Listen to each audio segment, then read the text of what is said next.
But in all seriousness, Congressman, I mean, is he suggesting that cops can do whatever they want for a day and that will actually solve the problem? No, he's not. And even the clip you just played, what's it, 5 seconds out of, for Donald Trump, an hour speech? I think a lot of times people say, oh, well, he said this. For 5 seconds, yes, he says things that are unscripted. He goes off the cuff. He's not serious. There's no policy behind that.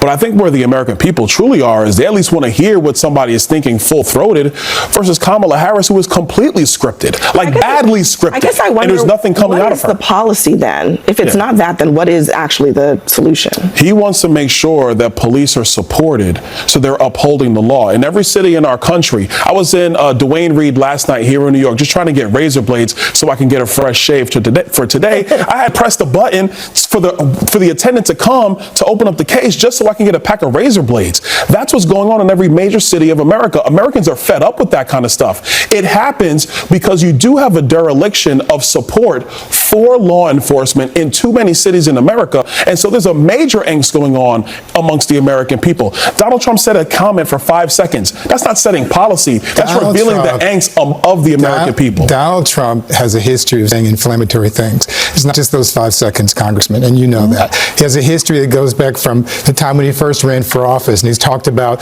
telling people in his rallies to knock the crap out of him. He had a history, even when I was working here at CNN, he was telling people how CNN is the enemy of the people. And you know what? A guy named Caesar Sayak sent pipe bombs to this building, or not to the other building that CNN used to be in, and tried to kill people. Donald Trump says things that get people hurt. When he talked about liberating Michigan, what happened? Gretchen Whitmer, the governor of Michigan, they tried to kidnap her. There's a plot to try to kidnap her.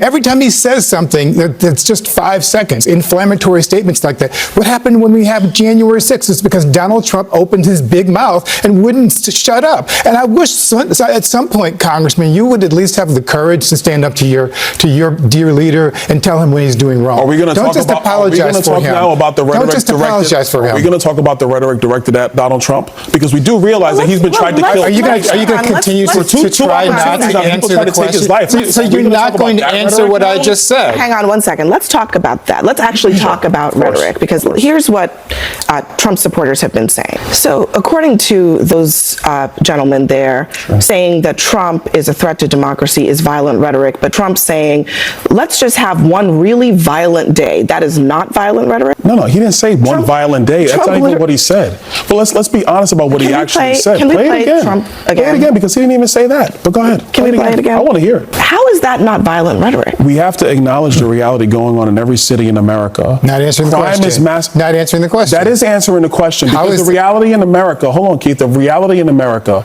is that crime is massively up. Crime is not massively up. That's a lie. You can bang the table all you want, you're lying, Congressman. You're lying. We already know that there is. The FBI just released data this week that crime is going down. We already know that. Oh my God!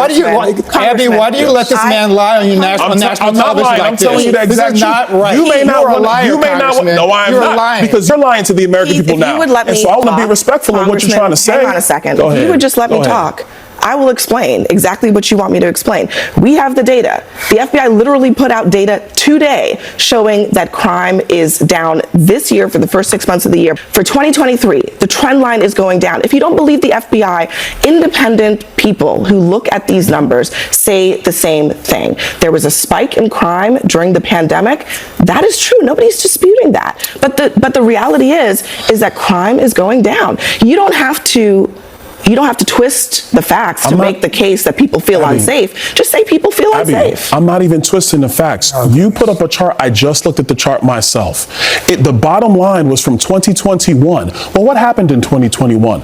Joe Biden and Kamala Harris came into office. This is when Democrat politicians were all the rage for defund the police. This had nothing to do with that. Can I finish my point? Because I let you speak. No, but you can't. Really did not. You monopolized the entire conversation for the most part. If you yelled across the table, didn't even let me make my point. I'm not lying. I'm telling you the truth. You don't want to hear the truth. right. That's the problem. Let me truth is let up you there on the finish. The problem is you don't want to hear the Let me truth. let you It's on the finish your screen, thought, Congressman. All I'm Congressman, and then saying, we're all gonna I'm move on saying is because Scott similar. needs to get in. I don't even know why you have him on the stage tonight. Similar to inflation, because I'm bringing facts. Because you're lying. Because similar Just to give me a inflation, second, please. in 2024, the trend lines are coming down slowly, but that ignores the reality of 2021, 2022, 2023. You know what the American people are concerned about, which Donald Trump is speaking to? Massive inflation brought to us by Joe Biden and Kamala Not Harris. true. It is very Not true. true. Even Larry Summers said it. You can Not interrupt true. all you want, but it's the facts. I was in the House. You were not. I know exactly what I know happened. what you were doing in the House, But again, I'm Congressman. going to move on.